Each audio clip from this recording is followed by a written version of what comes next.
So you know you've got to innovate in this age of customer experience, and you're looking for a fast way to invent and bring through amazing new products.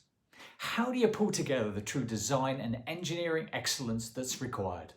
Hello, my name is Andrew Sparrow, and today we're looking at some of the best practices in bringing together incredible design through people, process, and technology. You've been clicking, you've been sketching, and improving your thoughts with your small team on the 3D Experience platform. You've sat through the initial design thinking and arrived at a new disruptive potential product. Now you've got to drive this new, wow, exciting product through to the fight with the engineers, executives, marketers, and customer specialists.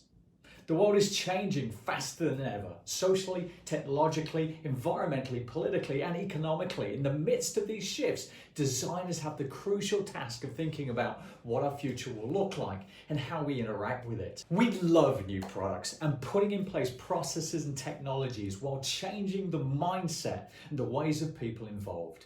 We've been spending some time kicking off and discussing some of the challenges and solutions to design better products.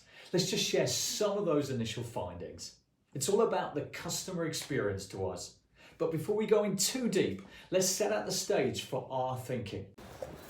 As we say with our friends at Dassault Systèmes, it's the new age of experience, and this is further evidenced through the drivers of the fourth industrial revolution. In other words, our consumers' need for better, smarter, and more personalized products delivered faster than ever before.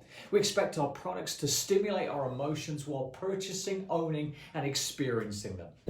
A quick pit stop to think about our long term.